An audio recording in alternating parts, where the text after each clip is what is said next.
County Court. The Honorable Cheryl A. Matthews presiding. Good morning, you may be seated.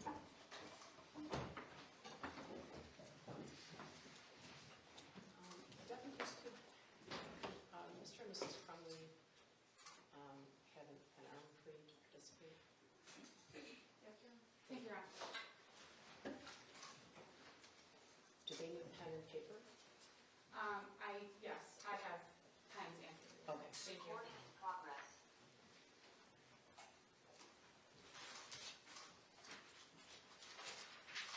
Your Honor, calling People v. James Crumbley, case number 222799989FH. Your Honor, calling People v. Jennifer Crumbley, case number 7990FH. Attorney McDonald, appearing on behalf of the people. Thank you, Mark Keith, on behalf of the people.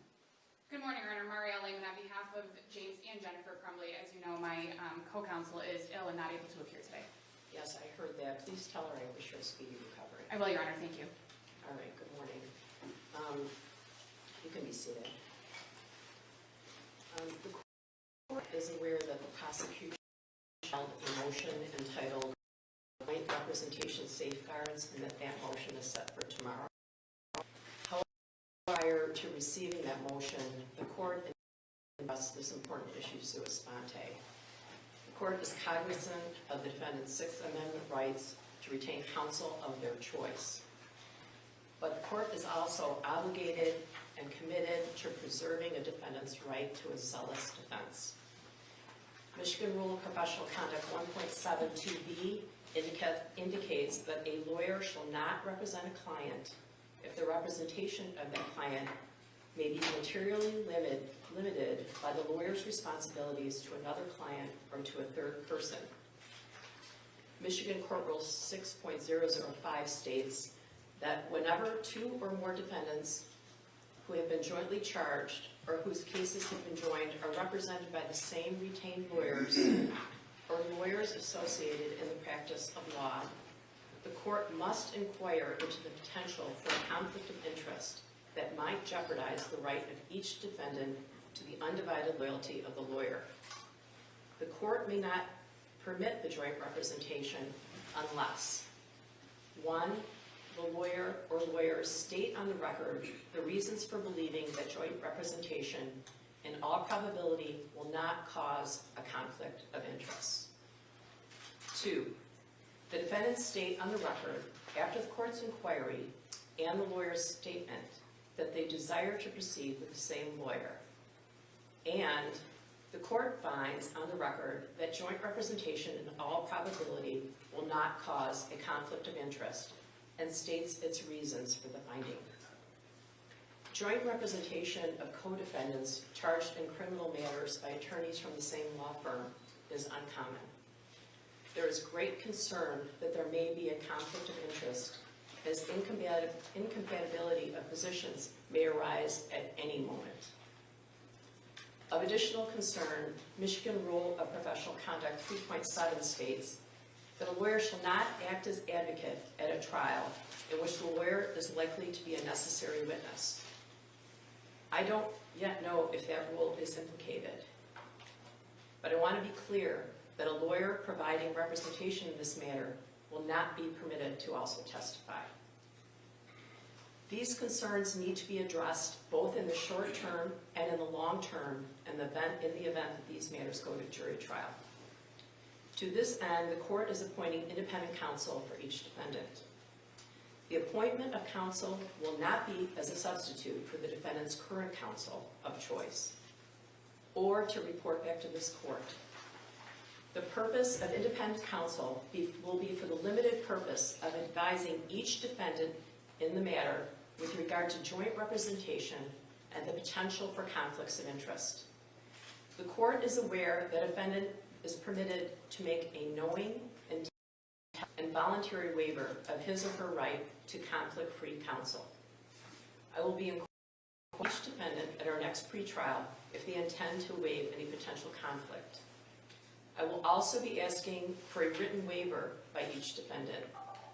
If it appears that a written waiver becomes necessary, substituting with independent counsel, I'm requesting the prosecution and defendants agree to language and present a proposed written waiver. In the meantime, I'm going to take this motion for presentation safeguard, which is set for tomorrow, under advice. I don't have response. I'm also going to set another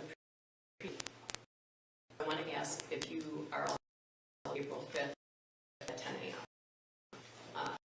I keep in mind that easy in the past to set up. You probably in my courtroom. There's a murder trial courtroom. Just set things without asking. So, Judge, the date works for the people.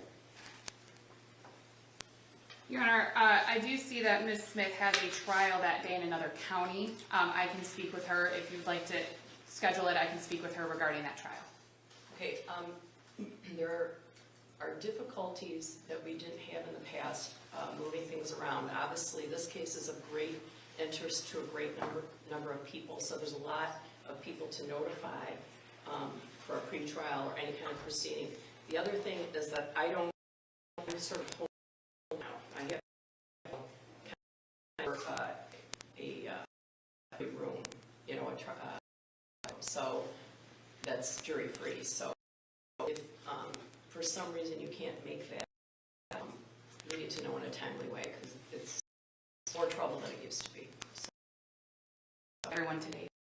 and if you could get back to my staff, we could wait. I think I'm going to next Tuesday. That would, and I don't have a courtroom, so. Judge, just one question regarding the written waiver form. The people did attach as an exhibit a proposed waiver form.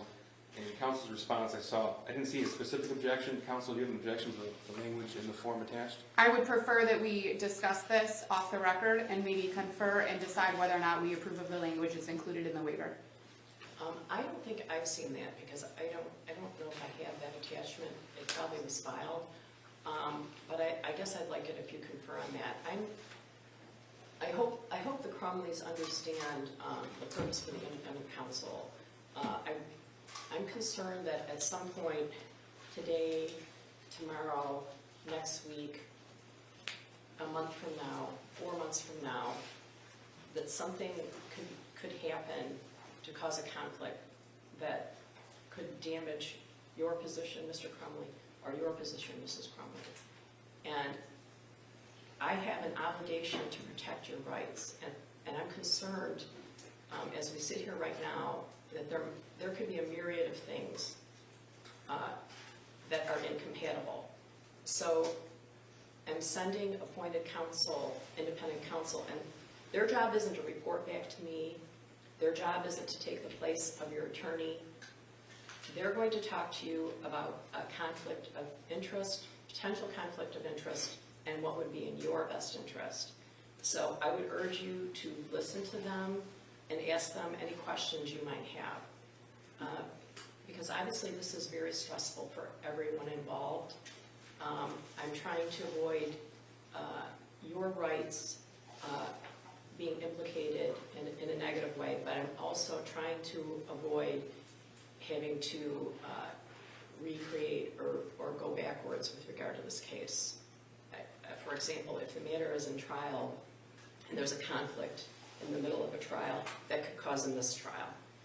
I'm sure it's no surprise to you that the court is very backed up. I happen to have a fairly reasonable docket, but some of the judges in the courthouse are trying cases where individuals have been in jail 700 days. And that would not be my intent if your matter goes to trial. I would give you the speediest trial possible. However, if there's a mistrial because of some conflict that arises during a trial, we'd be back at square one. So I want to avoid all of that. All right? So you should be visited within the next 2 weeks, and they'll talk to you about these issues. Your lawyers might also have positions with regard to this. You know, now there's the preliminary examination, transcript is available, and discovery, and that could make a difference in what you choose going forward. All right? Anything else? Judge, just procedurally so we understand, the court will appoint independent counsel. Counsel will meet with the Crumbley separately. Separately, two separate lawyers. Okay, two separate lawyers, and that is in the presence only of the independent attorney with the defendant. Am I correct? Absolutely, Okay. absolutely. The independent lawyer will be there with Mrs. Crumbley, and a separate independent lawyer will be with Mr. Crumbley. Absolutely. Thank you, Judge. And I'll work with opposing counsel. We'll put together a form and send it to the court. I'd appreciate that. If at the next court date, I'll be wanting to move forward, and I'll be asking both sides what kind of motions they might have to file. Okay? Anything else? For the people. Thank you, Judge. Nothing from the defense, Your Honor. All right, So we assume because you disposed of the other motion that. correct. Okay. That's correct. I hope Ms. Smith feels better. Thank you, Your Honor, I appreciate that. All right, thank you. All rise.